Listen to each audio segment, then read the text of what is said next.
Good evening, everyone. Good evening.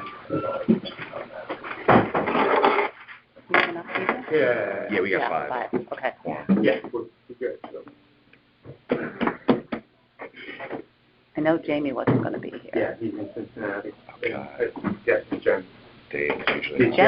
Jen was talking to Anthony, and she said she was going to be here, so she might be just running a little late. And I assume, we'll assume not. David, if he hasn't responded to you, we don't know. Jen, if she's not coming, we would know. Right. All right, so we're going to start out with the minutes from the March 20th meeting. Everyone get a chance to take a look at them? Yes. Any corrections? No. Changes? All right. Hearing none, the minutes are accepted. Okay. Next up, there was an email from Jeffrey Rosenberg. Not particularly nice email from Jeffrey Rosenberg about the dogs being allowed on the beach until his argument is if we have the beach Memorial Day to Labor Day, why do we quote unquote arbitrarily stop the dogs on April 1st? And what I think Jeffrey doesn't understand is that, and I'm a dog lover, but for every dog lover who wants to bring their dog there, there's other families with small children who want to go without the dogs. So with the agreement that we made a long time ago, the April 1st, excuse me, do it the other way, October 1st until April 1st represents 6 months. So that was a nice compromise that we made, and beyond April 1st, maybe people aren't sunbathing, but they're still there, and the non-dog lovers have the opportunity for their 6 months to go to the beach with that. If the subcommittee for the rules would like to take this on and review it, by all means, you can, but it's not an action item for tonight. So, yeah. And you don't necessarily have to. No, he hasn't presented it as an agenda item. It's just an email. So. Dave is on here. Hi, Dave. Hi, Dave. Hey. So, yeah, I read that email. It's kind of funny. So I do understand that. I would be partial, because he does make a valid point, through April 30th. But I understand also we are adding many, many dog parks.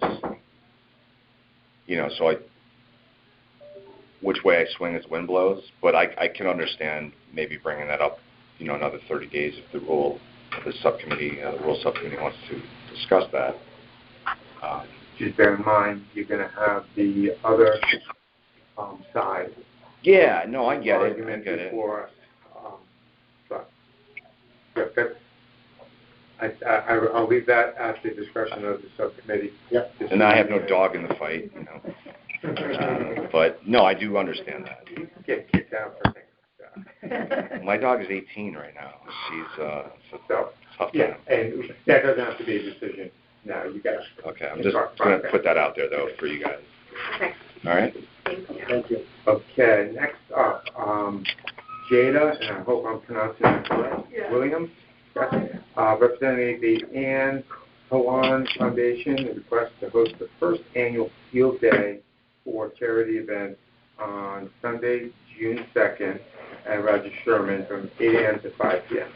Okay, if you would, just tell her, give us your name, your address, and then tell us about your event. So I'm Jada Williams, 215 Conduct Street in Stratford. So a little bit about me and my event and the organization as a whole. I'm the Connecticut representative for the Anne Hawan Foundation. My uncle and I started this organization back in 2023. It is to represent the goodwill community of Jamaica West Indies. Right now, we have a couple of things that we want to address in the community. Right now, their playing fields are contaminated by rubble and tree stumps, and the playing fields are not level. And one of the biggest issues is that the athletes are having injuries based on environment and not skill. That makes sense. So our goal is to host a field day in Fairfield in hopes that the kids in Jamaica will be able to award the same opportunity one day.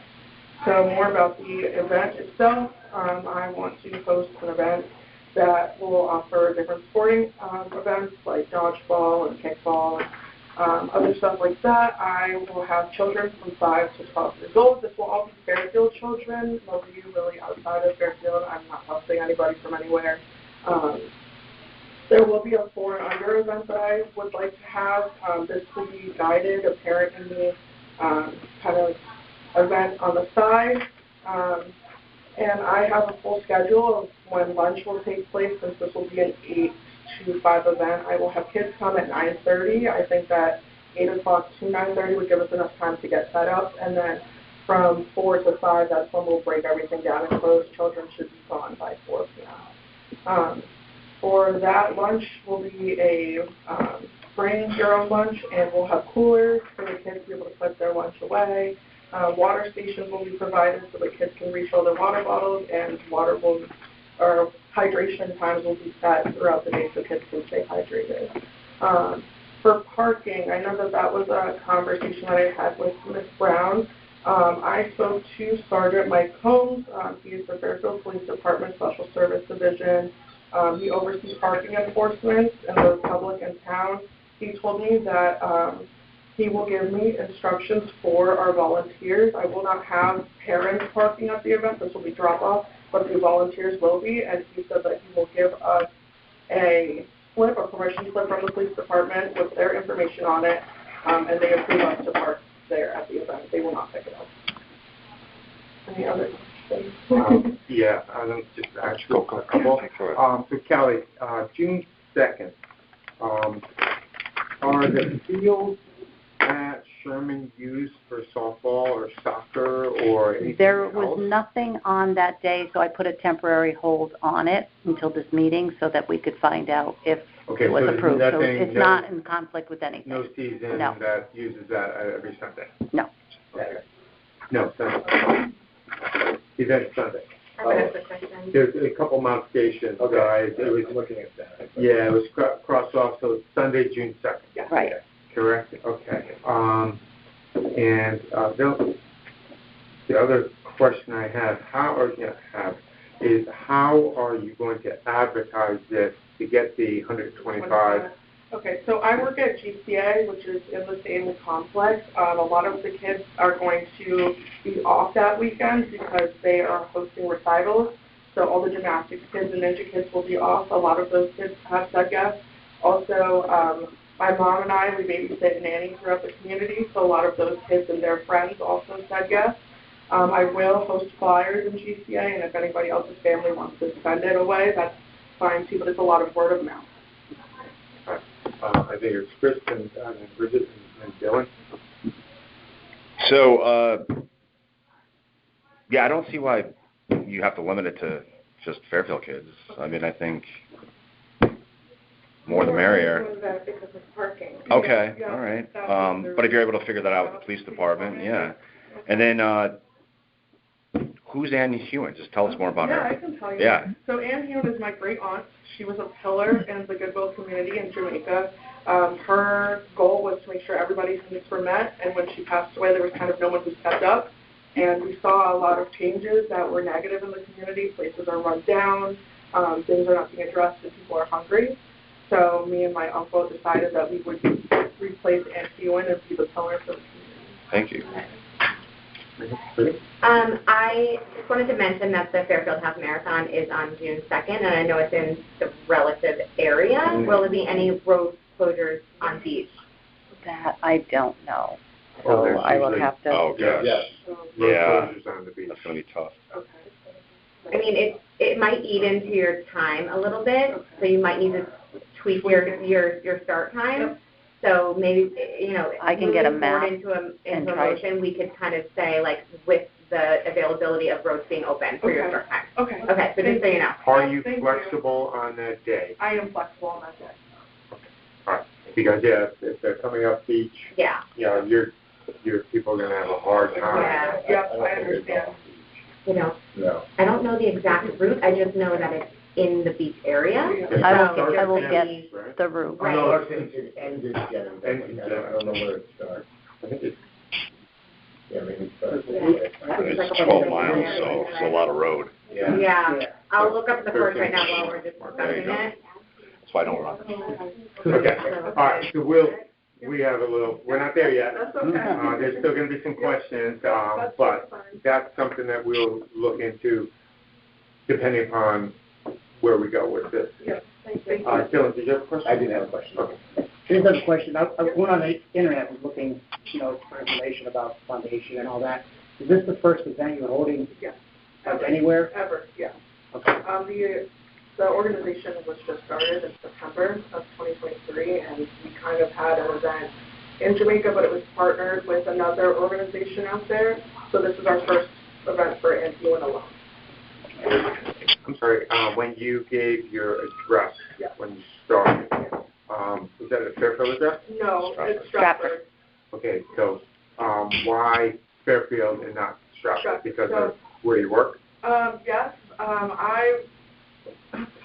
my whole life has been in Fairfield. I go to church at First Church Congregational down the road, and I work here and I babysit here, so everyone that I know is here. And you went to Grace Farms? Yes, I did go to Grace Farms Academy, and I went That's to... not Fairfield. That's not Fairfield. I went to boarding school, so I didn't have any friends in my own town to be able to run this with, so everyone I know is in Fairfield. So that's why I chose it. Super, thank you. It does look like it goes up beach. So it goes up beach to Judson, which is like just before Directly across. Paulding. So Paulding, I believe, is Sherman. Yes? Mhm. All right. So Judson, you go up beach and they cut across Judson, but it also goes across the Old Post Road and down Penfield. What so it's time? like all around it. What time's kickoff though for the first one? I think Yeah, but that they're would, going to start it's at gonna be a big- 8. that would be very difficult. Yeah, the Okay. parking's gonna be tough. Different field now. Right. I know you guys are connected with Sherman, so that's why you wanted to do that one. Yes. But what about being flexible on a date? I could be flexible on it. So you started with Saturday, June 1st. Yes. What we We have don't know. baseball, then that's why they have Little League that plays there. Okay, so are And soccer. Sundays more flexible than Saturdays? It depends, varies by field. We'd have to take a look at the field maps and see which fields are available. But I can check on that and see. I don't know if I can do this while I have this recording. Yeah, So, well, but I can check. we may have to follow up with you. Okay.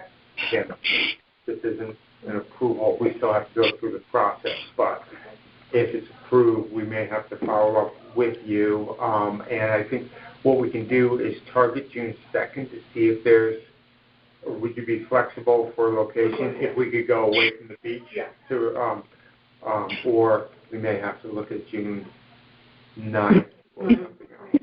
I Okay. mean, they may, you figure like some people might even walk the course, so it could be In a hours. couple hours. You know what I yeah, mean? Yeah, I no, mean, like there's- Osborne Yeah, not Hills. every- not Osborne every- Hills couple got of a hours. great backyard. Yeah. I know. I Are just you think familiar with Osborne Hill? Yeah, I mean they have a just they- massive amount, and Plenty of They I have a think lot their of core, baseball their there. core Lot of community parking. Oh, they is do. Sherman, so that's why. okay. Yeah. I will look into more and find out what other ones are available on the 2nd, so that you can that first, and then we'll work from there. Thank you. Okay, any other questions? Someone want to make a motion? What, I guess one of the things is, if she comes back next month, will you have enough time to promote it? That's the whole thing. Well, if we No. make a well-worded motion, Yeah. we can approve it and then follow up with the availability of a, first choice Alternate June 2nd, alternate site, second choice June 1st at that location, third choice June 9th at either that location or an alternate location. Okay. I'll go ahead and make that motion. So I'll make the motion to approve the event based on flexible timing, with the first choice being Sunday, June 2nd, based on road closures. Second option being June 1st, with the start time of 8 a.m. like you wanted. And the third option being June 9th. Thank you. I will second. Does that come with a definitive location on it, or does that have to be part of the motion? I believe it we're just, yeah, I believe We're we're just approving the event subject to, so availability. leaving a little bit more open Was than. that no, okay? no, yes, that's fine. Okay. You know, a little bit more open than we like, but I think you're gonna capture it, you know. Choice number 1 is June 2nd at an alternate location. You know, choice number 2. June 1st, I know is not at- available at Sherman, Okay, or because at that's another at another location, and then June 9th June 9th, preferably at Sherman. at Sherman. Okay. Yep. All right, so we have. Tell you what, I'll give you the high side, you're good. Any further discussion or questions from the commission? Anything from the public? Okay, back. And David, you're okay? Yep. Anything? Nope. Okay, back to the commission. All in favor? David? Aye. Okay. Now, you're good. So we will be in touch. Good luck. All right, thank you. Thank Taking you. the time, so. Thank you. Yeah, Nice meeting you. Good luck. Thank you. Nice to meet you. So, you made the motion, Chris? She made the motion, I seconded. Yeah. Thank you. Bye-bye now, take Bye. care, we'll be in touch. Yes, thank you. Okay. All right. Okay, next up, we have John Early, 200 Sunny Home Drive, Fairfield, a marina appeal. And that is, in case you're looking for it, that is not in the package. It was in last month's package, but you were not here. Okay. Does anybody have a copy of that email? Yes, I do. Maybe pass it around. Of course you do. Thanks. Okay. Hi, my name is Sharon Early, John Early's wife. Okay, hold on. We've had a 200 Sunny Home? 200 Sunny Home. Yes, one. Yeah. That's okay. We've had a boat slip for over 23 years, and I failed to reapply to send the paperwork this year, so that when I realized it, I sent it in immediately, and that's why I'm here, because we'd like to keep the boat. Does anybody need that? Yeah. My response now is now picking on you, the exact same response. Can I just have that back for 1 second? Yeah. For everyone who has come before us with this appeal. You've been in the marina for how long? 23 plus years. 22 years, and prior to the marina, you were on the waiting list for how long? Oh, I don't know. That was been my husband, John. Okay. So a number, if the waiting list 23 years ago is anything like it is today, it's lengthy. Yeah. So safe to say, at least 25 years you've been either a would-be boater in the marina or you've been a boater. This is something that we have worked through for years to avoid situations like this. And we've modified it to the full extent that we can. And Justin, our marina manager, has, in addition to the ongoing knowledge that you know when the renewal is up, there were 5 notices that were sent out. Yep. And you only responded to the 6th one, which was you missed the deadline. Yep. And the reason why 5 went on. I own a small business in Bridgeport, and I've been selling my 90-year-old parents' home in Bethel today, and so that's had me busy, and it's just being busy and not reading all my emails. I have 2 kids. We have kayaks at the beach. We've lived in Fairfield for 23 years. My husband more. We own various properties in Fairfield. We enjoy the marina. We have a boat here. The slip has been sold for 23 years. Chris first, and then Bridget. Have you ever come before the committee before regarding late? I don't believe so. Okay. And is your husband active with the boat? Yes. Okay. And Yes. whose email does it go to? Because I know we had this issue last month that I brought up. It comes to, I think, me. Okay. And did you receive any text messages? No. None. It goes to SJ Yeah, that's me. Fairley at Up Online, and phone number 1 is 521-4898. That's my husband's number, yeah. That's the cell phone, Yes. so he would have gotten a text message. How many two text messages, I believe, go out? Or no, you can have two phone I don't numbers. Two believe phone we numbers. You have 2 phone numbers and 1 email. Yeah. Yeah, I can answer that. Oh, hey, Justin. Oh, Justin. Hey guys. Yeah, sorry, I've been listening. Yeah, so the way that the phone system works, again, we're piggybacking off of the emergency management teams. I'm not going to say the name for it because I don't want to quote the old one, but it sends out a text to one number and it calls either that same number and a second, the second number that's listed. So 2 numbers get a voicemail and 1 number receives a text.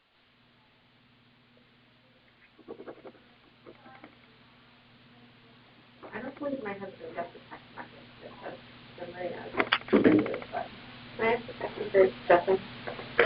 Yes, certainly. Justin, it's Bridget. Yeah. Do you have it set up so that people can opt out Of the of the text? text notification? Yeah. I don't know that answer. We update the list every year before the text goes out. Mm-hmm. I know when we send out our newsletter that's monthly during the season and less so during the off season, that is through constant contact, and that people can opt out. So Right. I think we've got like 15 or so folks that have opted out of that But that's the email? over the years. Constant That's on contact. the email. Yeah. Correct. Okay. I'm just But curious. the other emails that I send out are straight from the my Outlook email through the town. Okay. Did you get any sort of read response? I did. I'm trying to see if I can log into it from my laptop here. We had about 110 people. I'm just also going by the notes from the last month. We had 110 folks respond in the affirmative that they received a message, and about 400 and the other 500 said did not respond. But I can also tell you that I put my personal cell phone on the list just to make sure that, hey, it goes out. And I didn't respond to the text, but I listened to the voicemail, and then my wife's phone rang, and she listened to the voicemail. And in that scenario, it would put us in the did not respond category. Okay, and then also with Outlook, did you send those as high priority? When I'm able to. So when the email goes out, the initial email with the message with the application, because that's a PDF mail merge, it doesn't go out with a high priority nor a read receipt.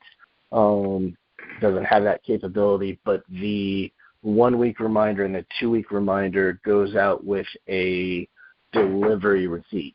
So if it goes to an email and the email's not good, it will give me a warning. But if it goes to an email and no one opens it up, I'm not able to know that. Okay, thank you.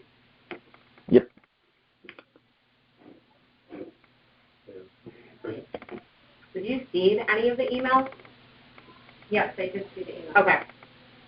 We didn't get text messages of those, but he says he gets so much spam, he doesn't know.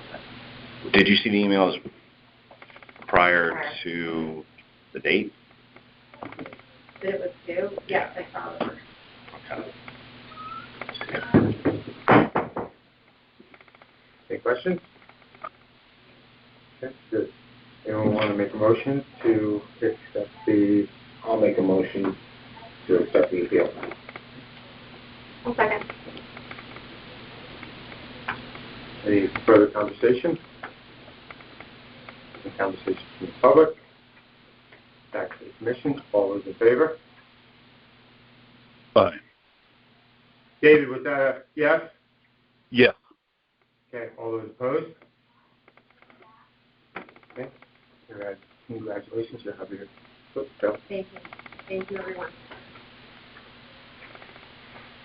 So that was your favorite. Yeah. In other words. You made the motion? No, you made the Dylan motion? made the motion. Okay. Thank you. Okay. Happy voting. Thank you.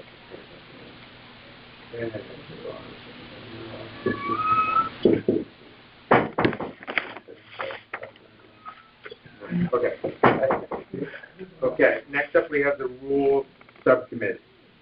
All right, so There's a bunch here, Brian. yeah, no, I want to establish some basic rules on the rules subcommittee. Otherwise, we could be here forever. Yeah. So most of the items, what I'd like to do, and it's good that we've isolated them so we can, approve one after another, as opposed to approving them all together. Right. So what I'd like you to do is just read the item. If there's really no discussion in the majority, there's not going to be any discussion. Please don't wait for me to ask, does someone want to make a motion? Yep. If it's a no-brainer, let's just approve it and move along. Okay. All right, so the first is under the beaches section, section 3. This would be a new rule, letter M.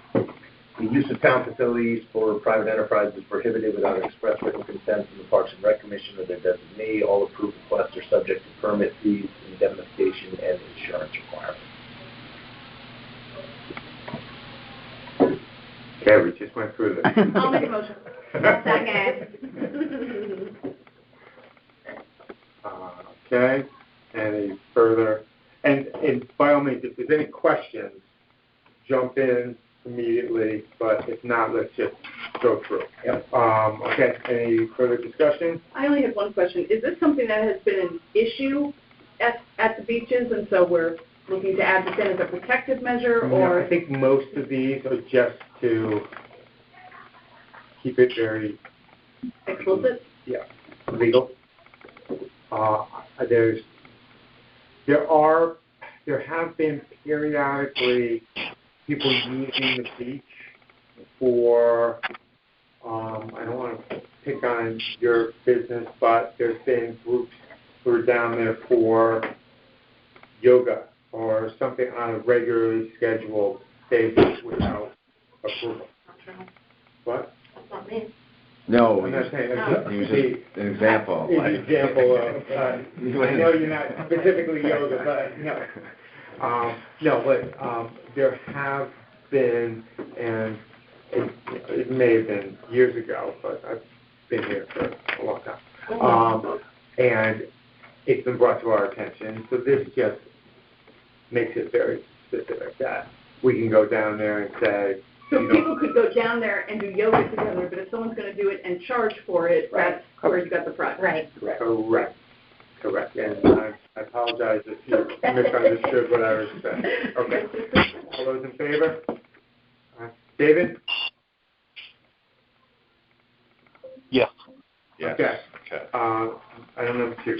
Item number 2, also a new section under beaches, 11B, only umbrellas with one stanchion and top no larger than 6 feet across to provide shade, whether upright or at a 90-degree position. Devices designed or used to shade infants, no larger than 40 inches high by 40 inches wide by 40 inches deep, are permitted for infant use only. Umbrellas and baby tents must be anchored to prevent uncontrolled movement. Per discretion of the waterfront staff, all permitted tents, umbrellas, shading devices must be placed at or behind the lifeguard. I'll make a motion. I will second. Any discussion? Who enforces it? Lifeguard. Lifeguard, I think the waterfront system. Yeah. And if there's any, I mean, it seems like a great idea to me. I was just wondering who gets the and job if of there's any telling. real opposition, it's not up to the, 16, 17-year-old Right. lifeguard. They would then have to call in someone. Yeah. Okay. All those in favor? Chris, David? Yes. Okay. Okay, the next one is under Marina Section 16S. This is a change to a current rule.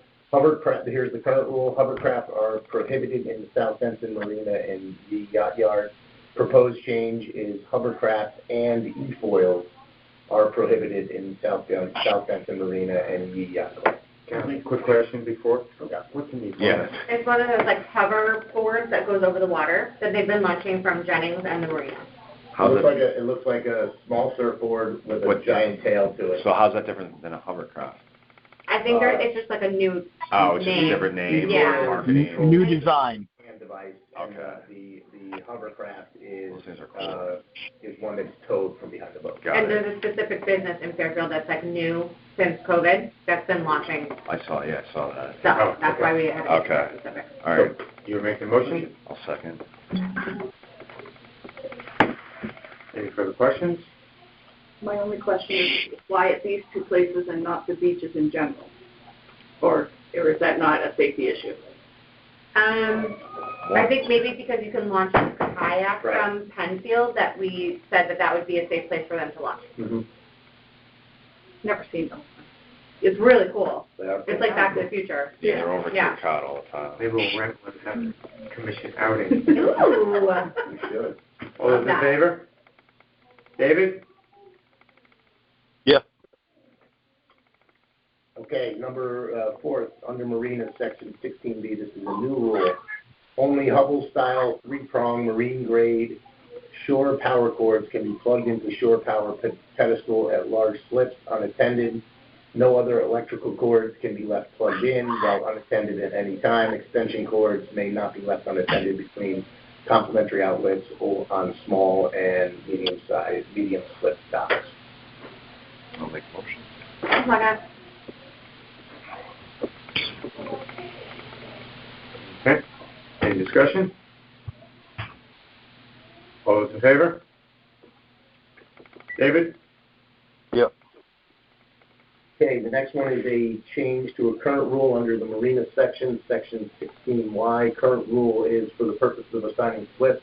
Measurements are based on overall length from the factory installed attachment point on stern to furthest forward projection. In the large boat category, the overall measurement stated as the footprint per application includes outboard motors in the up position. The proposed change is for the purposes of assigning slips, measurements are based on overall length from the factory installed attachment point on stern to furthest forward projection. In the large boat category, the overall measurements stated as the footprint per application includes outboard motors in the up position.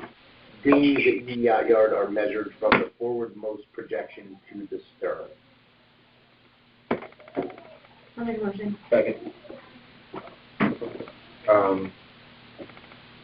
Question on the job. Mm-hmm.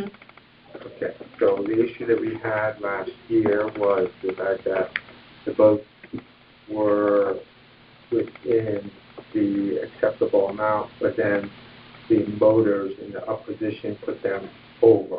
Correct. Is this, when we say dinghies at yachts are measured from the forwardmost projection to the stern, is that, you were saying, so unlike the marina, that excludes the projection of the motor? I think it's been a while, but I'm pretty sure that's what we decided. Yeah, let's defer to Justin on that one. Justin, I think that's what Yeah. you and we discussed last year, is that correct? That's correct. We had a discussion about a year ago, but I don't think we were finally voted on it. So the boat is measured from the front of the boat to the stern. The outboard is not included at yacht yard, so that 13-foot whaler would still fit up to a boat that measures 14 foot 0 inches. Okay, all right.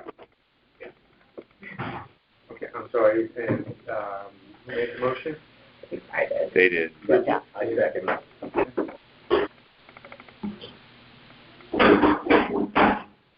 Okay, any further questions? Does this change anybody's status for the size slip that they're in? Justin, No. that should be for you.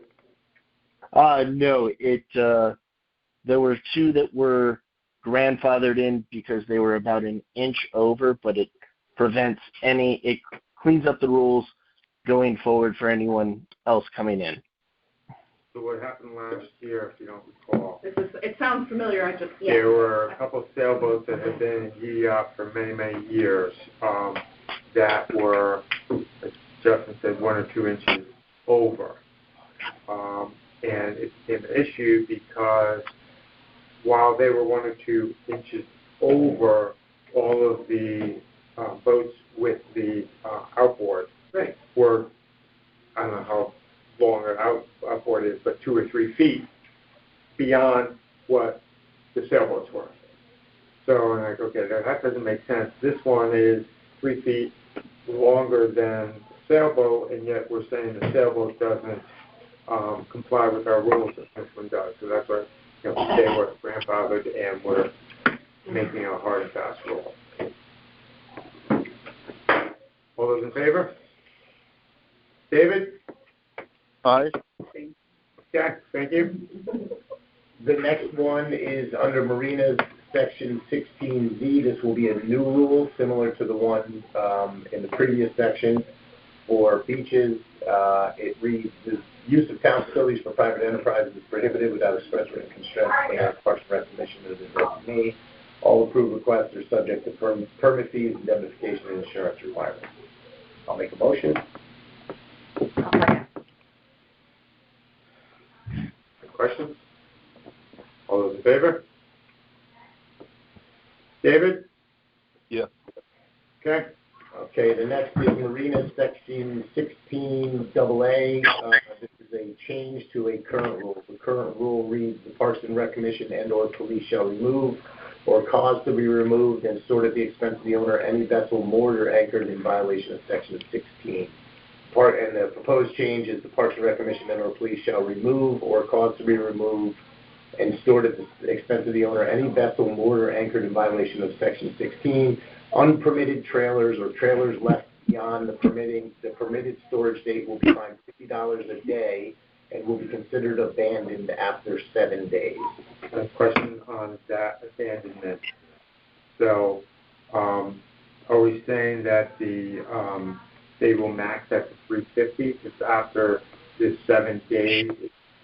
We consider it's no longer there, so we're no longer accruing. That's correct. Okay. Right, sure. So was there a fine prior to this? Justin? For trailers, it was not in the Rules Commission. It would just be in the trailer storage contract. So just kind of cleaning up the rules to match the contract. All right, and then abandonment after 7 days. What happens on the 8th day, 9th day, 10th day? Who claims ownership of that? At that point, the police would have one of the companies that takes abandoned vehicles. They would be the ones that would claim it, and then you would have to get it through that company. Does it go to auction at some point? I think does that money go back to the town?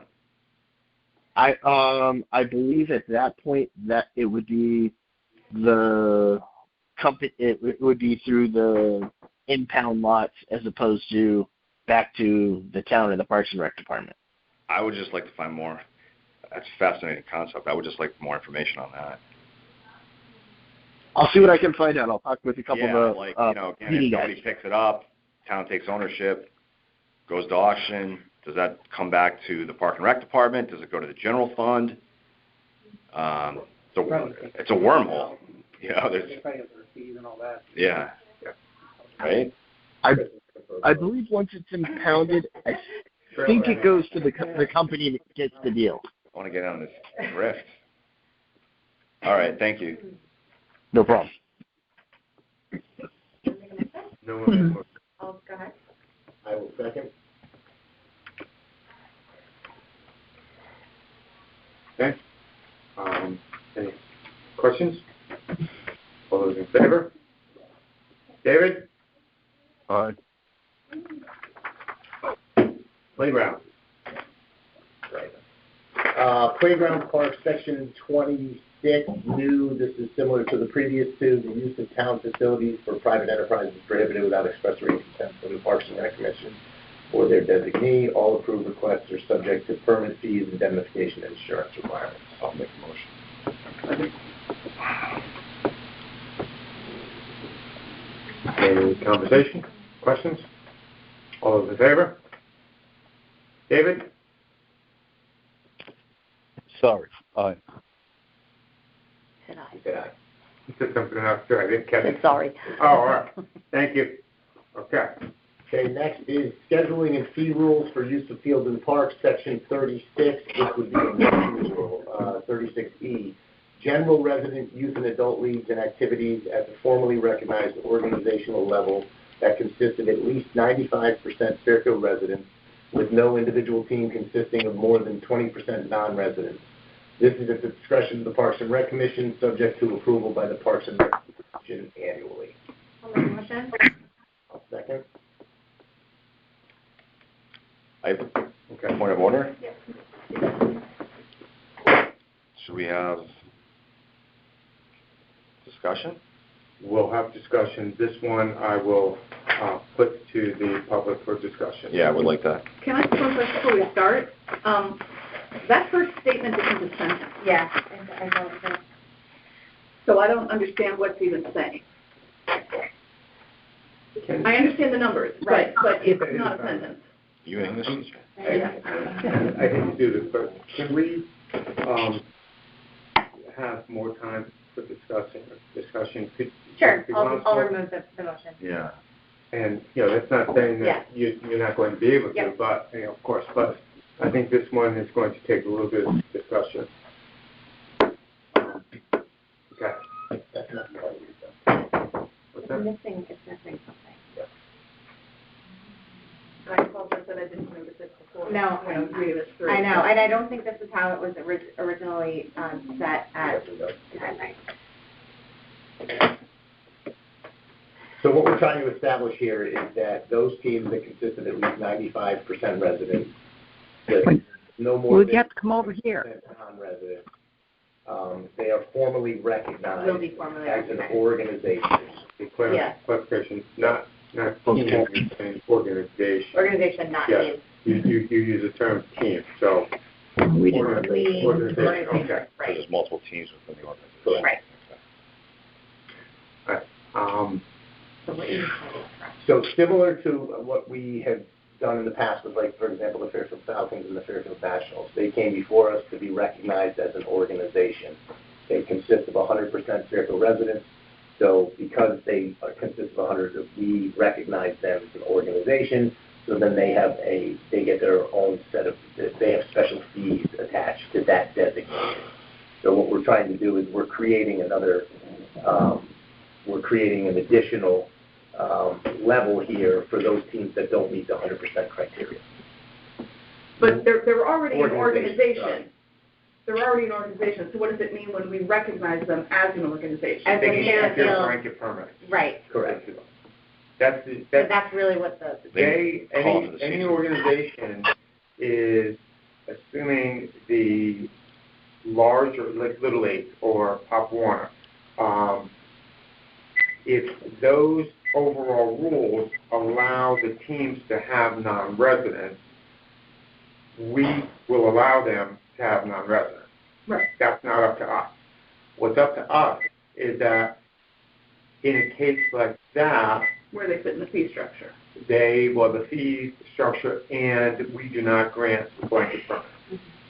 So they have to call in every 2 weeks to get the field, and they only get what's available. So does the rule need to stipulate the status that's coming with this rule change? Because that's not in here. What do you mean the status? Well, Yeah, a status as essentially, we're considering you equivalent to a 100% Fairfield resident team. I mean, like, what comes with that might be simply they get a name designation and everyone recognizes what comes with that, or do all of those details have to be in the rule? That's what I'm unclear on. Let me read section 36 in its entirety. So this would be section 36 E. Okay, so 36 currently reads, the scheduled use of Town of Fairfield fields will be made available to the organizations listed below according to the regulations listed, with priority granted in the following order as long as space is available. A, Fairfield Parks and Rec Department sponsored activities. B, Fairfield Public School sponsored activities. C, permanent resident youth and adult leagues and activities that consist of all Fairfield residents, general resident youth and adult leagues and activities that consist of all Fairfield residents, and then this, what we're considering, would be the next tier of designation. And then the final one would be any other youth and adult league and activities at the discretion of Parks and Rec Commission or their designate. So where does that get connected to the fee structure? Because I remember that was a big issue that has coming up, is that of teams are being unable to afford based on the fee structure. So how does this make clear where they now fit in the fee structure? It doesn't, you're right. Yeah. I think there needs to be more of a connection and more discussion on this rule relative to the fee structure, because I do know they came and asked for a discount, and it was a pretty hefty discount. I don't know. I mean, obviously, there's first agreeing with it or not, but then if There's it's right. making it really clear, and that's what I'm and again, we as a commission are essentially subject to putting the fees on the table. Correct? Mm-hmm. Yeah. So I think there's just a little bit of a disconnect.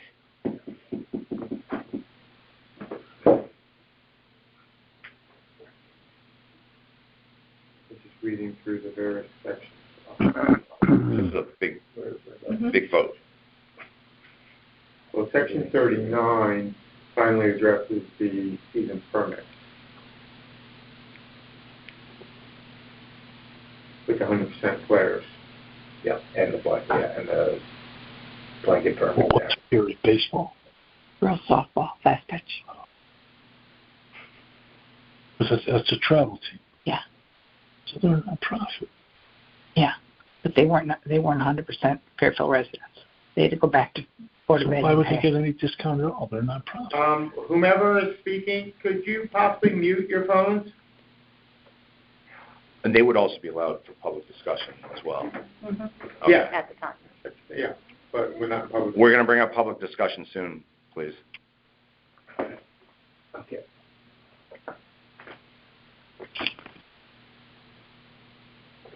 I have a question on the final sentence. This is at the discretion of the Parks and Recreation Commission, subject to approval by the Parks and Recreation Commission annually. What is at the discretion of the Parks and Rec Commission? The status of Like if they came to us because, say, the next year they had 10 non-residents in it, then their status changed. So it would be up to the discretion of the commission to approve it year to year. Okay, well, that example doesn't necessarily work, because if they had 10 which exceeded the 95%, they wouldn't. Right, but we wouldn't know if that changed if they had to come to us annually. So if they had 5 players the year before. But they would have Well, to every year submit they have to provide their rosters to Right. Galen for Yeah. verification anyway. So Jen, this is not a sentence because it's a bullet point. It's bullet point number E, right? So if you look at section 36 D, for example, it reads general resident youth and adult leagues and activities that consist of all Fairfield residents. So what's the header to the section? So this is going to be. So now I understand. So it's a listing. Yeah, It's a I get it. listing, So correct, what's the correct. header to the list? Just to help you describe. The one I just read, Yeah. scheduled use of town of Sorry. Fairfield fee. I know you folks have all the stuff memorized. You see 36 there? Yep. Yeah. So at the discretion, So we're adding an additional designation. These are, at this level, it would be, the threshold they have to meet is 95% Fairfield residents with, for the organization, with no individual team consisting of more than 20% non-residents. And then this is at the discretion of this commission, and they need approval from us on an annual basis, just like the designations, the permanent resident youth and adult leagues and activities consist of all Fairfield residents. They also need to come before our commission on an annual basis to get approved as an organization so that they can get blanket permits. Maybe. So then there's no connection between this rule and the fee. There's no connection in any part of 3060 to the fee schedule. Yeah. the issue I have with the discretion of the Parks and Rec Commission is the same issue that I had when we talked about Falcons and Nationals. Who came before us, and they presented that they're going to comply with 100% residency goal. And yes, they have to be recognized by us. Right. But it's not up to us to say yay or nay in a situation like that. If they are 100%, then it's basically a rubber stamp, and they are approved as long as they say they're 100%. What my concern is, if you're saying it's at our discretion, does that mean that if the Fury comes and we say yes, for the 95% is no more than 20% on a team,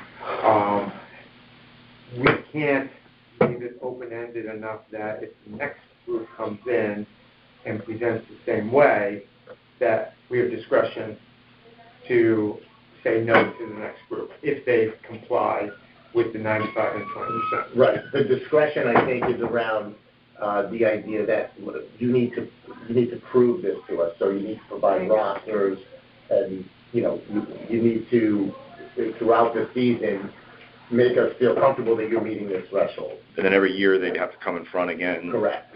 Okay. So it's not at discretion, but it's subject to verification and yes. And that that's would not, be better terminology. right, and that's not technically our commission, it's technically Galen, right? Mm-hmm. So we could eliminate that line if we wanted to. Yeah. Because it's implied. More like a verification. Yeah. They would have to be verified every year. I mean, does Just that, like Little League has to, and every other one. how much of a burden does that put on Galen? A lot. Right? Mm-hmm. Because how many teams do we have recognized in town? What's the answer to that one? Well, it's only the two, I think. The Falcons and no, what about Little League, lacrosse? They don't come rugby. They don't come before. But they could. They're all recognized though. They could. They could. Everybody could come. There's some kids up in Easton who want to play. Yeah. Yeah. That could modify that. Field hockey. I mean. So they all come before Galen. They don't all come before us. Right. Correct. No, that's not right. They would have to come to us to be recognized, and then they have to go to Galen, who would be responsible for the verification. She's got to do all the logistics and clerical work on this. Once they're recognized. Which the same with is an extra burden. the Falcons. And, they came to us, they said, we want to be recognized because we're 100%, we're going to comply with that.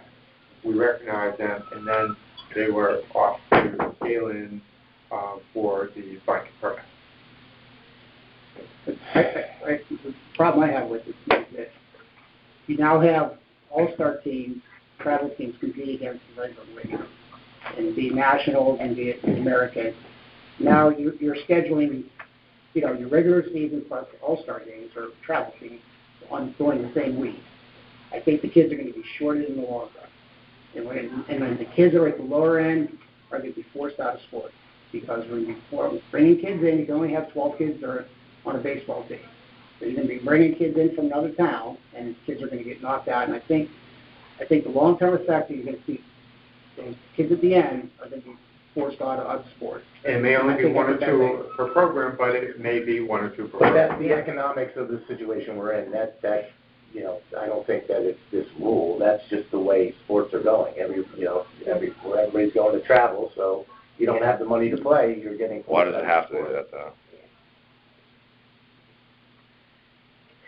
It's a debate. I mean, we're really here to look out for the best interest of the kids at Fairfield. Correct. Not kids of Easton, Trumbull, you know. But really, remember, this came about because we have a Fury organization with, and I forget the numbers, what is your, 96%. 96%. Okay, but 90 girls, right? And 90 of them, or 95 girls, and 90 of them are Fairfield residents. But there's also, Hold on one second, I want to, well, and please remind me of your name and your address. Jessica Iannico, 89 Harvester Road. Okay, I don't want you to quote that, because it's different questions. Your situation with the younger girls was different than some of the other teams. In some of the other teams, there were Fairfield players who tried out that, for various reasons, were not included. So your team didn't have enough players. My team only has 11 players, and they are all from Fairfield. But it typically... I thought you had weren't you the very young team? Yeah. Yes, I do have a very young team. I don't even have enough to field. The typical team has 15 kids. I took anyone that tried out. Who is actually not even 9. She was only 8. Okay. So I am thinking correctly, it was your team that had the numbers issue. Yeah. I would love to take more kids if there were more kids that could come out. I mean, that would be great. But the issue is we're not baseball. And I know that you guys consistently say it's the largest little league in the state. So I'm the science teacher, and I teach my kids that large is a relative term. It's comparable.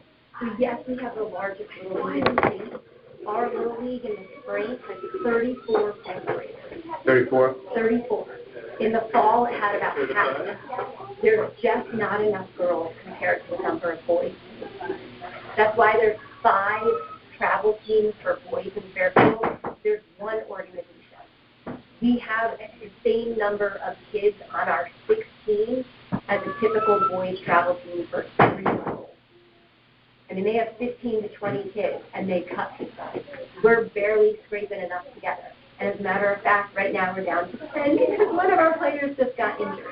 So if we lose another player, we don't even have enough to field anything.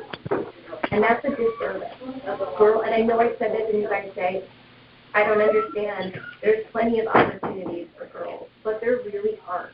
Girls have a fraction of the amount of opportunities as boys do, not just in Fairfield. That's a national thing.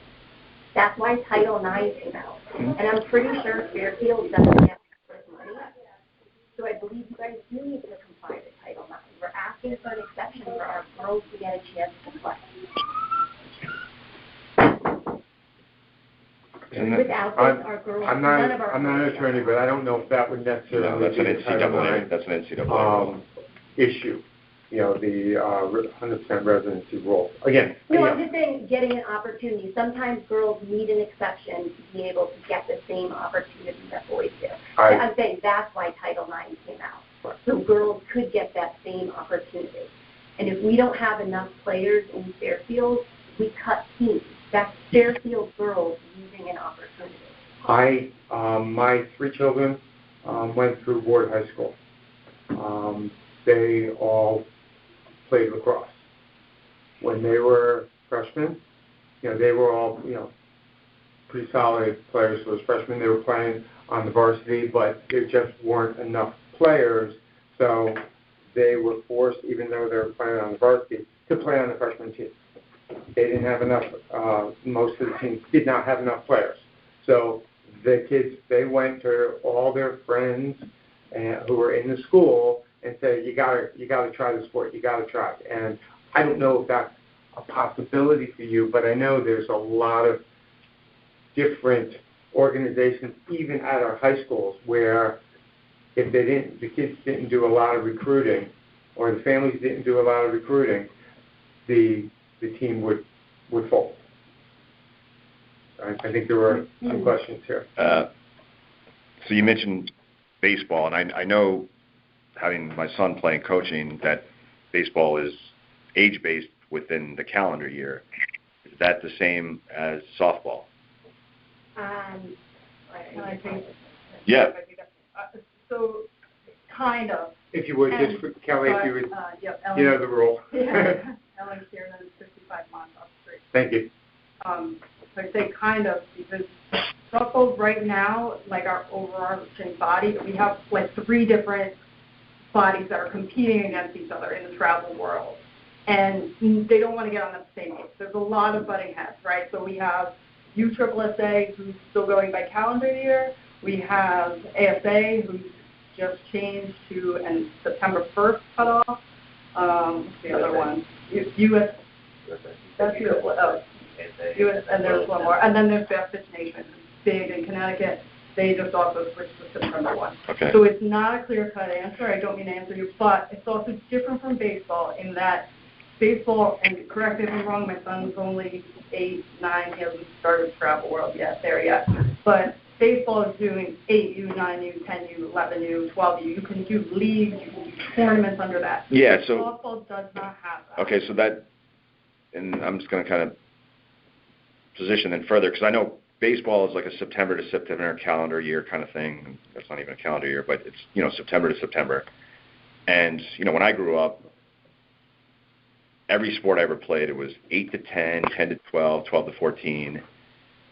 And it just seems like the world's kind of changed, right? Yeah, so softball is really weird because that's how we do. It's mostly tournaments, right? Like that's the big chunk of our competition is tournaments. And the tournaments still run 10U, 12U, 14U. Okay. Slightly different cutoffs. But now, like Fury has tried their best to have a team every year, right? Because that's how we can offer as many teams as possible. We want to have a 9U, we want to have a 10U, 11U, 12U, 13U. Mm-hmm.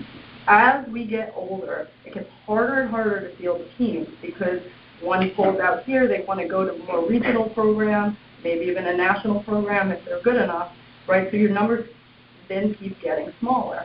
And now you can't put an 11U team, you can't put a 12U team. So so as these conversations have gone on, you guys want us to be 100% Fairfield. And I get that, but what's going to happen is in order to be a competitive travel team, we're going to be forced to have just 12. Okay. So I guess this is not just specific to the town of Fairfield. It's probably the whole state, right? Every town. Is there a larger discussion in terms of opening up, as I said, 8 to 10, 10 to 12, where you can kind of meld teams together? No. Why is that? Because everything's moving more to regional, national, and it all has to do less with from town travel. Less away from town into region, like into the bigger franchising, your organization. So and then you get I just had a girl leave to go to a regional program because she's like, I'm good enough, I'm going to go there, which good for her. I want her to have the best opportunity she can have. But now I just lost a Fairfield girl who doesn't want to be in the town. But I have 10 dedicated town parents who want to have this opportunity for their kids. But they also don't, so if we just, like the chair mentioned, sometimes you have to recruit. The problem is the recruiting function of it, you're not recruiting travel. You're recruiting a body. Yeah. Right? So, and once you recruit a body and they're paying travel fees, and you've heard this before, our travel fees are great. You're the they're excellent. Yeah. And so we're not charging all that much, but guess what? Guess what that parent is saying when their kid's not playing? So, we're caught in this predicament of we want to offer a travel. We want to offer a local competitive option for the town family. But at the same time, you can't just take the kids because they want to be there when in reality, they're not a travel player, and it's very split. It's very few and far between. I know you guys asked me at one point, you cut a kid. I cut one, and that had nothing. Non-residents didn't take her spot. It was because she needs to play rec where she lives, and she's doing great in rec. But she's going to be that kid who I take as a body, and 2 weeks into the season, the dad's going to be calling me up saying, why is he playing? Or someone gets hurt. Or someone gets hurt. I understand. So there's a difference. Like, we're not, and trust me, like, because I'm in the 11th year, right? 9-year-olds, we were full 100% Fairfield. We had enough kids to do that. Fairfield kids, we were full Fairfield. 10-year-olds, full Fairfield.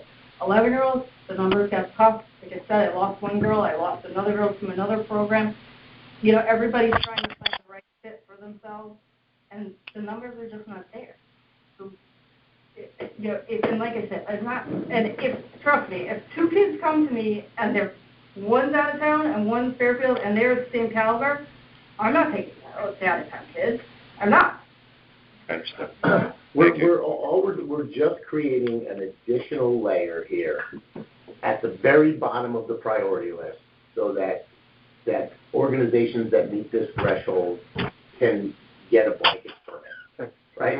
It doesn't do anything to our field capacity, because Fury has been playing on our fields for the last couple of years anyway, so we're not bringing additional people onto our fields. Mm-hmm. We're just giving 80, whatever the number is, girls who live in Fairfield, whose parents pay taxes, an opportunity to continue to do that. So,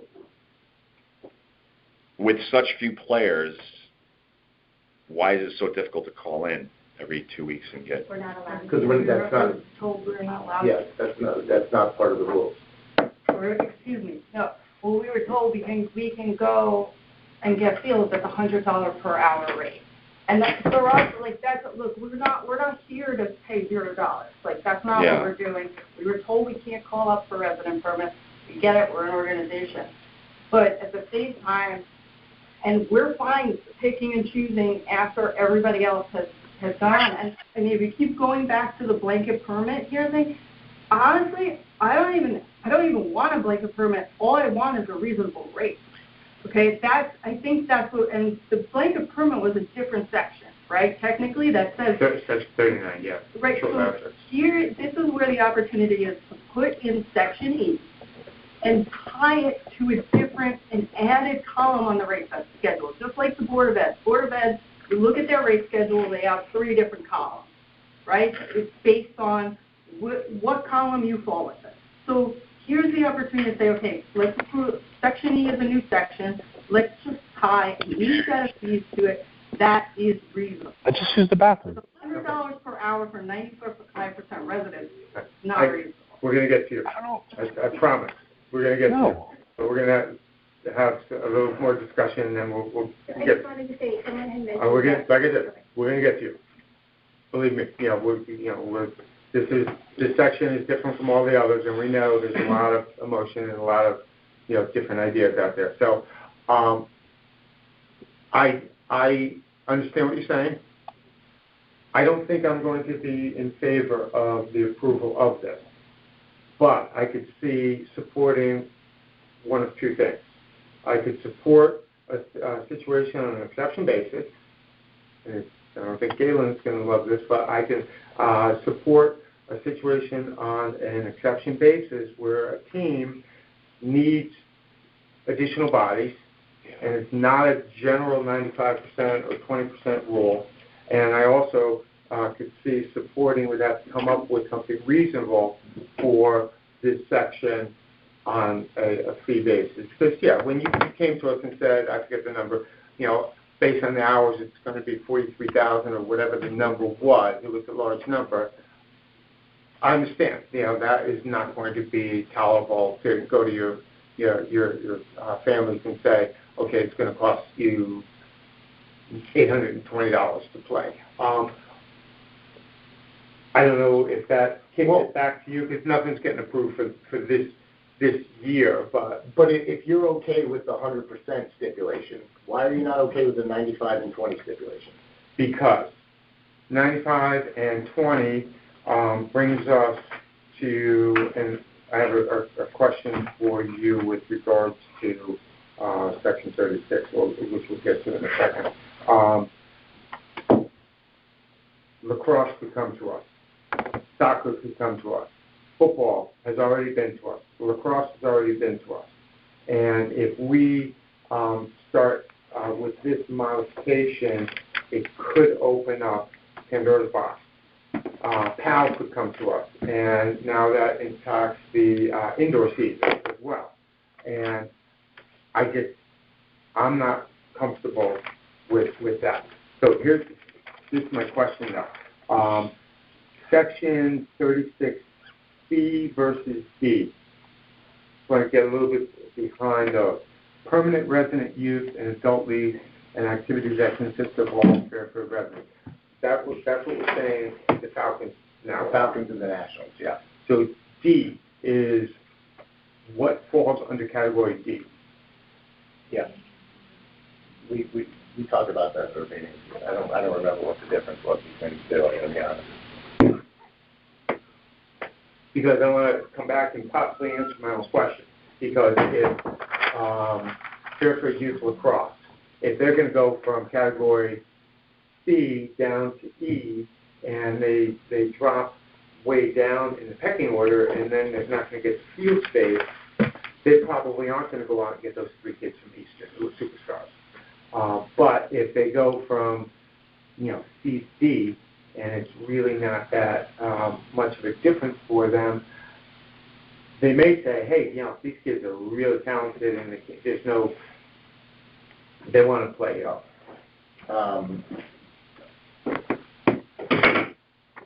I understand what you're saying, Brian. But I still don't see any reason why we can't add an additional layer here. It doesn't expose us to any field constraints. It doesn't, it doesn't impact anything from a. In fact, we would be recognizing more in revenue with this than we did in previous years, because previously they were calling 2 weeks in advance, so we were collecting no fees on that. So, I don't see why we would not have a revenue. It's not a revenue thing. No, I know. No. I can answer your question on C versus D. Permanent residents are permanent Fairfield residents. General are like college kids who only live for part of the year. General resident, youth, and adult are part of the year? Mm-hmm. So people, I think people who rent and/or college, Fairfield youth kids, Sacred Heart kids. So I would assume that they would sign up for something like continuing ed stuff, like those leagues, adult leagues. Yeah. I think that's what that is. I'm almost positive that's what Galen said. Yeah. Yeah. I think it's Okay. Thank you. Okay. Anything else? Okay. I'm sorry. I forget your name already. I just wanted to clarify that if we were taking away from Little League, we're not. All of our girls play Little League. We're all Little League coaches as well. We encourage our kids to play Little League. We arrange games around the Little League tournaments.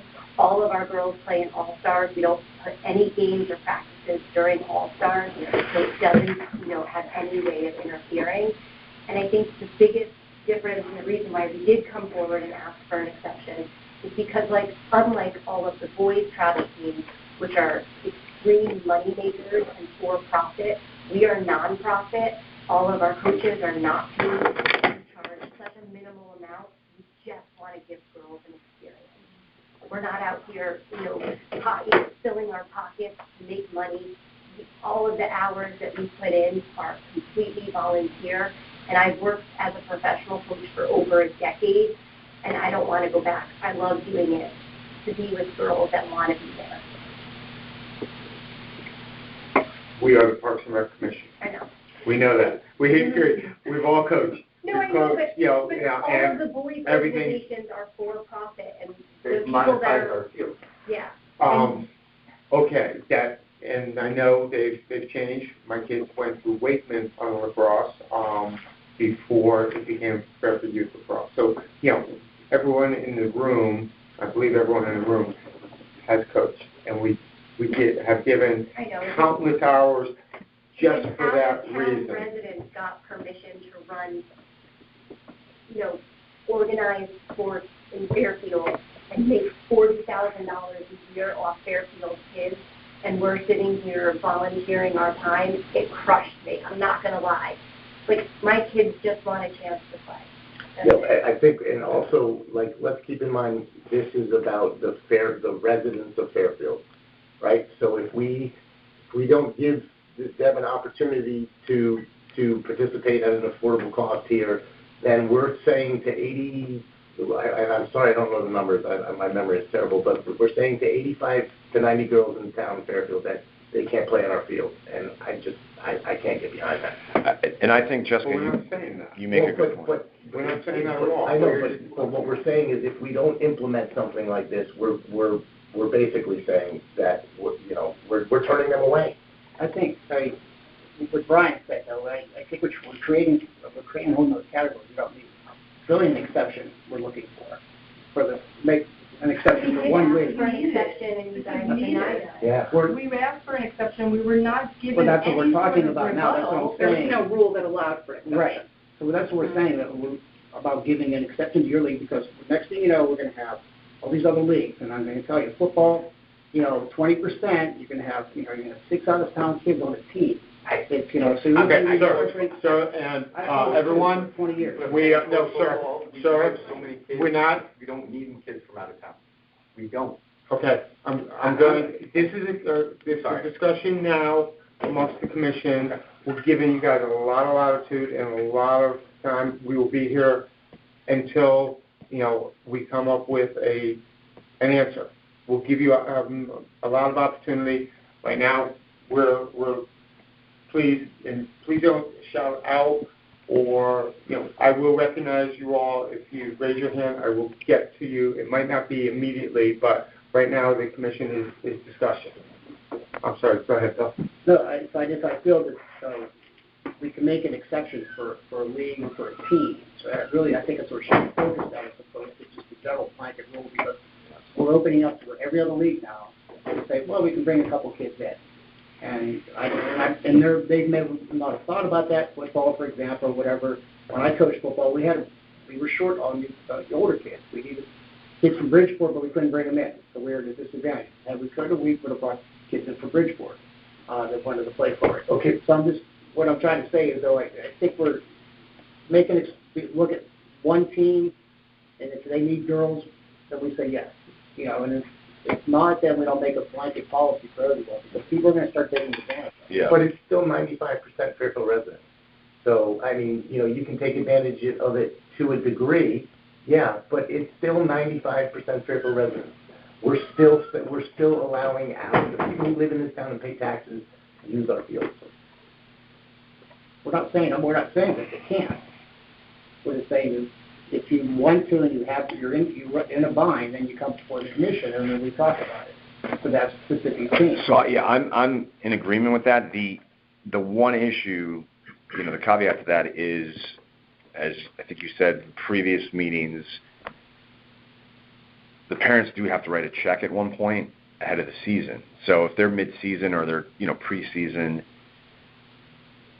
and they're short a girl or two, and they want to bring the girl from Trumbull, Easton, Bridgeport, at that point is that girl kind of like the transfer portal going on in college basketball? You kind of miss the boat. So there's a lot to it. And the other thing that you made a great point, nonprofit versus for-profit. So we do have a lot of for-profit teams in this town, which my kids play them, but I absolutely hate it. I don't really have a choice, right?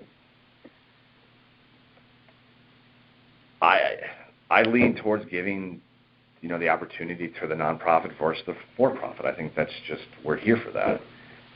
And I don't think we're going to have an answer tonight. I really don't. I think there's a lot we got to sit down with. Well,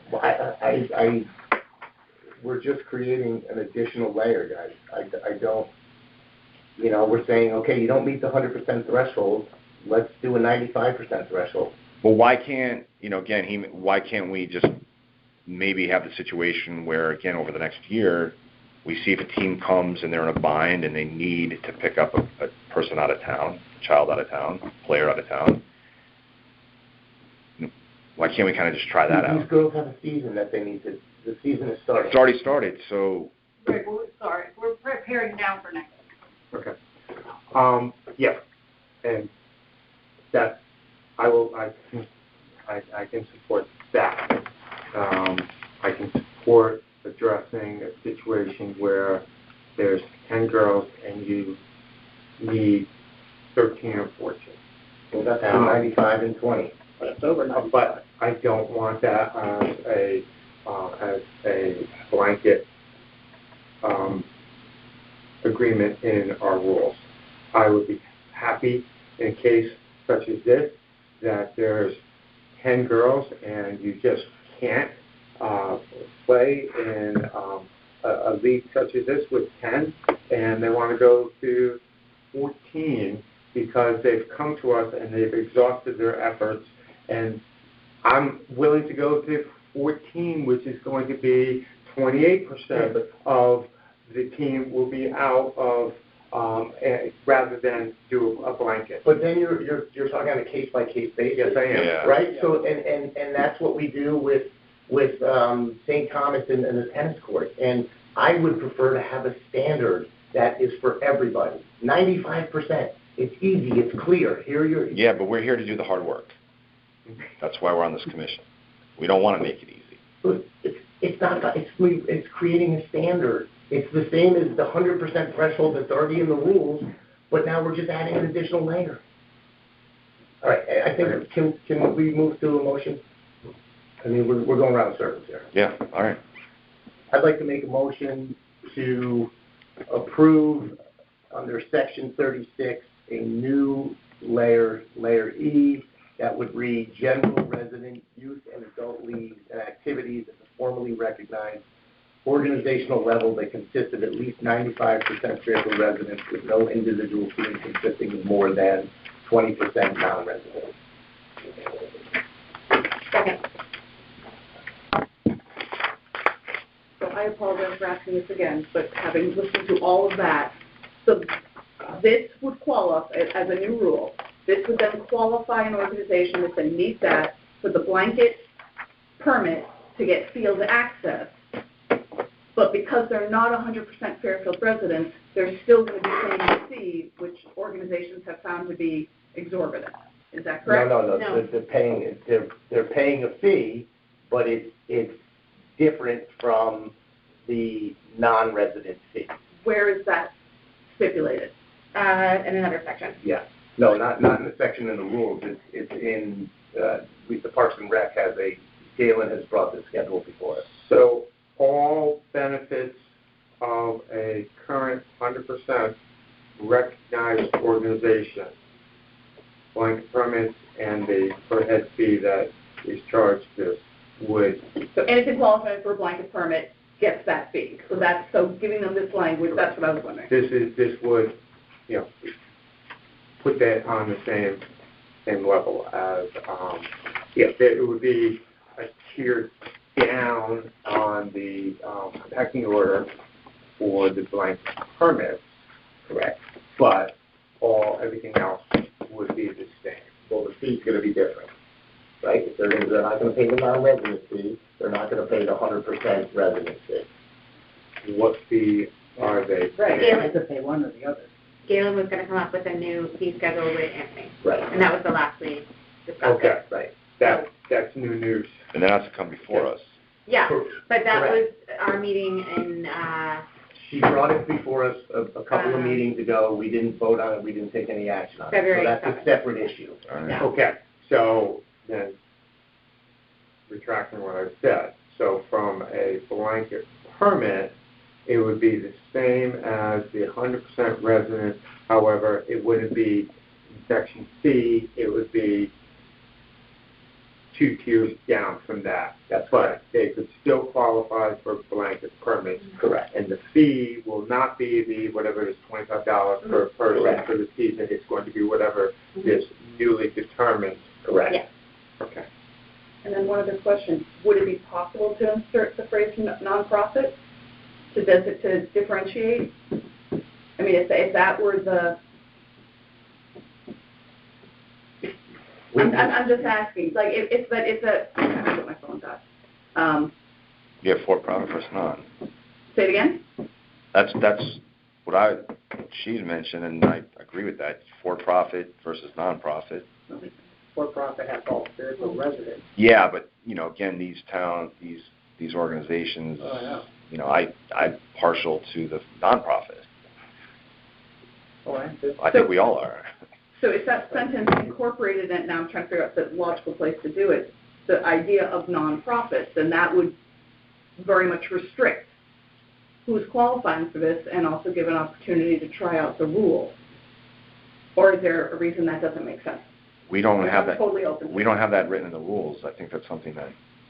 Yeah, there's nothing in the rules. No, but I think we need. I think No, that's what we I'm need adding it for this. Yeah. This idea of giving special status to organizations that will have non-residents in them. If it's a for-profit organization. like a 1A, 1B kind of thing. What does that mean? Yeah. You're the nonprofit in town versus the for-profit in town. You kind of jump the line. Right. So that if this idea of allowing for the non-residents was, and getting that blanket permit was tied to their having nonprofit status. There you go. Right? Fairfield Youth, Fairfield Lacrosse, I believe, is for-profit.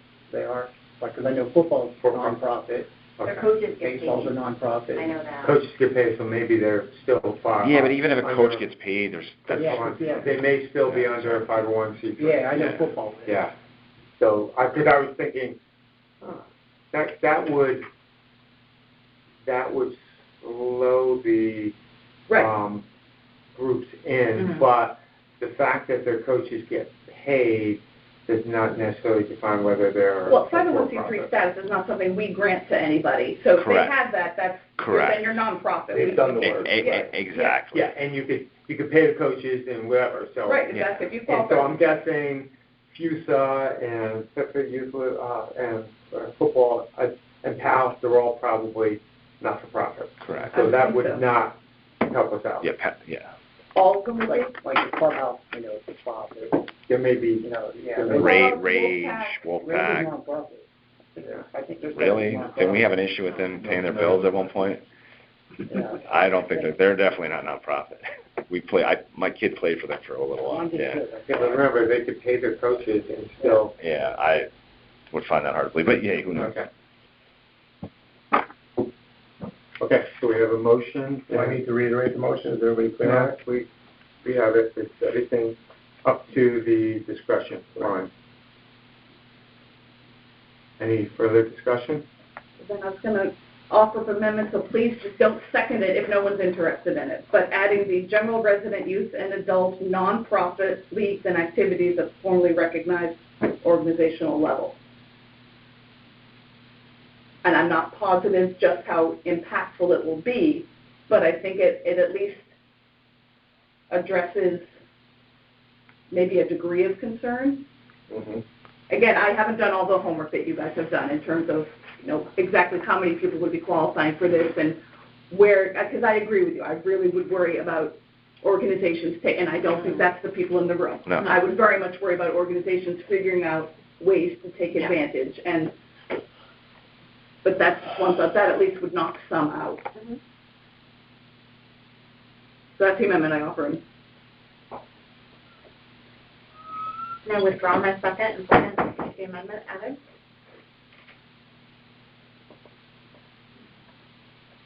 Well, you can second this and still, Vote against it. yeah. But without a second, there's no discussion. Yeah. So that's second to the, The amendment. yeah, I mean, and you can at the same time if you want to withdraw your second to Okay. the other. No, I'm not going to. Right. Okay, so we have the amended motion is general resident nonprofit. That's the only distinction, correct? Right. Okay.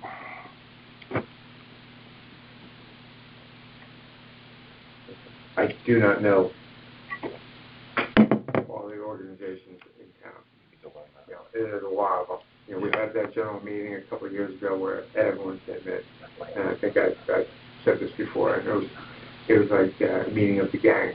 Everyone wore their colors in there. So it was, yeah, crazy. FYF is nonprofit. Louis? FYF, Yeah. Fairfield Youth Football. Yes. Okay. All right, any further discussion amongst the commission?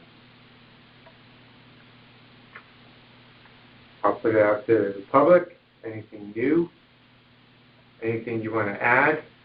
Sorry, is the comment just on the amended motion, or are we on like a full motion here? We're in full motion. Okay. I will allow you to make a comment any which way you want. Okay, thank you. Please don't read. No. Oh, you were looking down. I don't want to. I get my bullet points. I know some of them we've already hit, so don't worry. I definitely skip that. I'm in favor personally. I'm in favor of the amended motion. This was discussed in one of the sub-rules committee. We did bring it up, and as a group of the series members that were in play at that meeting brought it up in particular because we thought that was an important feature too, like an important concept as far as field use and what are we using our field for, and making sure that we understood that nonprofit should be established differently from a for-profit. On top of that, what we haven't also discussed are what other towns are doing. And I mentioned the Board of Ed already, Board of Ed non-residents. We are not the only town around that have field issues. But if you pick our organization up and put it in any other town, we would have been qualified for their regular resident rates. Doesn't apply to Any of them. Fairfield, though. Trumbull, Westport, Norwalk, Stratford, Wilson, Easton, Bridgeport, the Board of Ed. We would have been recognized at their regular resident rate. That hasn't been discussed. I know it's not another town, but as I mentioned in one of the other meetings, you guys make decisions all the time based off of, well, what are the other towns doing? How do they, what do we look like compared to the other towns? That's why I bring it up, because I think it is an important thing to keep in mind. And again, these are the towns we are playing against. Not necessarily all the time in softball, because a series of towns don't even have teams. But it should be taken into context. I think that's. Oh, all right. Last point of order, or my point, and I know what you're going to say. We have different rules for the adults in this town. The adult softball players are allowed to have 3 non-residents. They pay an added fee. I get it. They're under the Parks and Rec program. But how can we be okay with the adults playing on our field with their non-resident friends, and we cannot be okay with smaller organizations like our own who are trying to do good things for the youth, in particular the girls who have not as many opportunities. So we're not the only ones with non-residents playing on it. Thank you. All right, back to commission. We will be voting on the amended motion. All those in favor? David? I think David left the building. Okay. All those opposed? Okay. So that is not passed. And I don't think it's going to be modified, the voting, but we just want to... No, it's fine. It was just an idea. I have no idea if it would be impactful or not. I don't think it's... Suggestion. We can vote on the initial motion. Where did David go? You don't know. So, That was your strong vote. just to make sure we're in order. So on the original motion, without the nonprofit added, all those in favor? I'm sorry. We'll go back to the original motion.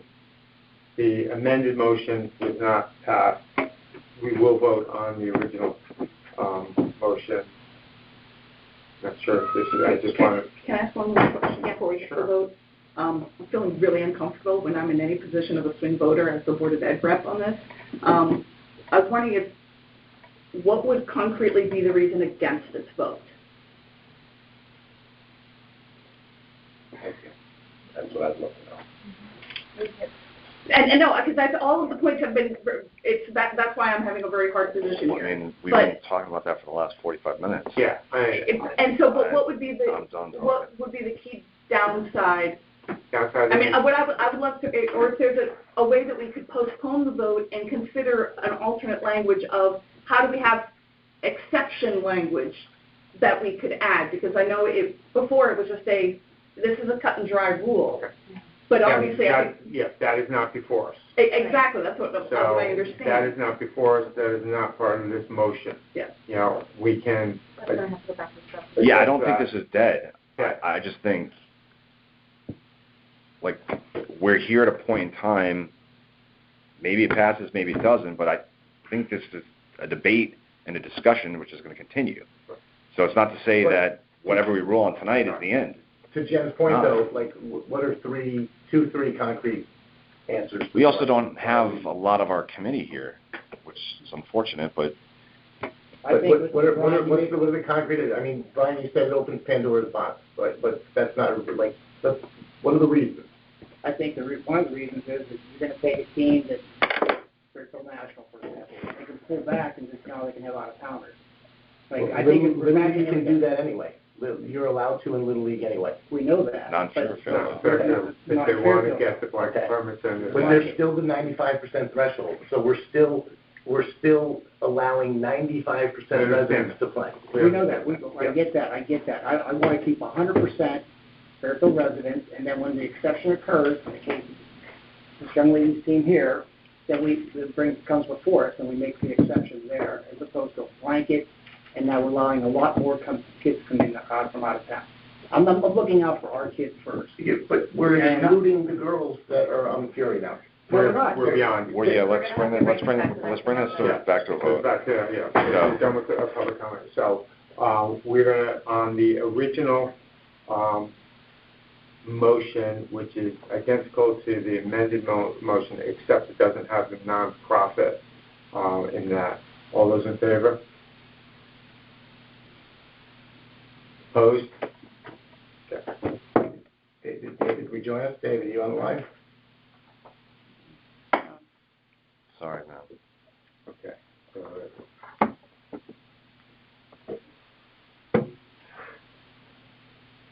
All right, so we're moving on? Yep. Okay. Scheduling and fee rules for use of fields and parks, Section 38B, current rule. Fields may be closed on an individual basis. Fields will be posted with signs indicating whether the field is playable. The Parks and Rec Department will have field availability information on its website under field closures. Updates will be posted weekdays after 3 p.m. and weekends after 8 a.m. Where there is a discrepancy between the website and the sign posting, the sign takes precedence. The proposed change is fields may be closed on an individual basis. On-site field status signs have a QR code that will direct users to our field closure website. This website is updated weekdays by 3 p.m. and weekends by 8 a.m. I'd like to make a motion. Good thing first about that. Yeah. This is already in effect. Yeah. Yes. Yeah. It was an oversight. So they installed the signs first, and then they realized they had to go through it. Last time we had a game, and the umpire was like, "You guys realize, the QR code." I'm like, "Yeah." Well, I think we're supposed to vote on that tomorrow night. So he wanted me to bring that up. So since your team lost yesterday, if you want to... Yeah. Can I make a one point that I had gone over with Galen, is that the tennis courts do not have these QR code signs. However, there's a tennis court line to know if the courts are open that day, and that's a telephone number, and that was just not anywhere on the website before, but now it has been embedded in. So separate, but we don't have to add it. That's for the tennis lessons. Right. Yeah, that's their cancellation line for the outdoor event. Yeah. Yeah. Okay. Kelly, are tennis courts captured in the fields? No. Okay. It was just something that came up in our meeting, and I just wanted everyone to know that the QR won't be on the tennis court. So that was my question. Okay. So Gillen made a motion? Mm-hmm. I'll second. Any further discussion? All those in favor? Okay, Jennings, we don't have David, right? No. Jennings Beach Skate Park, Section 52, current rule, park open under staff supervision only, proposed change, park open sunrise to sunset. I will make a motion. I'll second.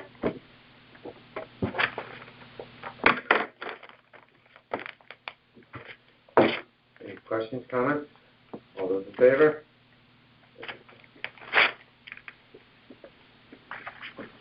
All right. That was Jen? tough.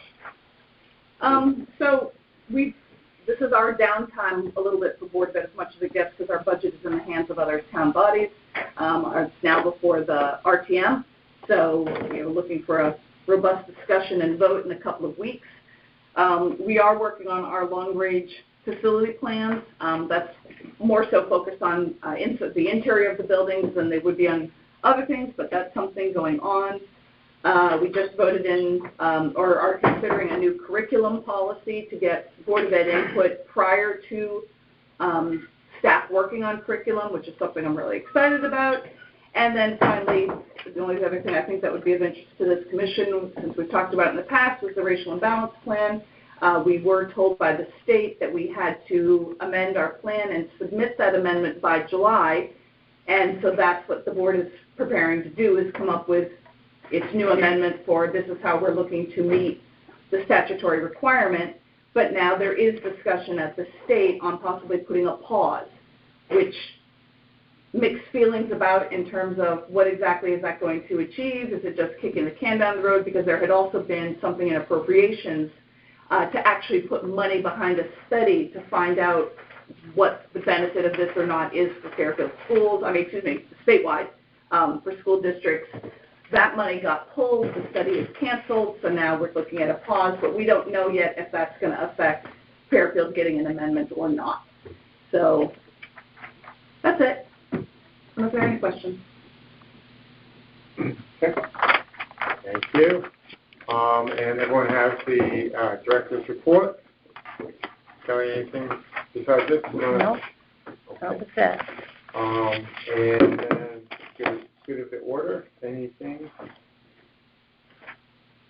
I'll mention that the Nexus Woman and the Crush lawsuit is still in play. Really? So, yes. So, yes, there will be. But they didn't even do it this year, right? Yeah, they did. Yeah, they did. They did it at Sherman. There will be. Yeah. Okay. I have something to put in the order. That's all right. Good. Yeah, we're gonna sign off.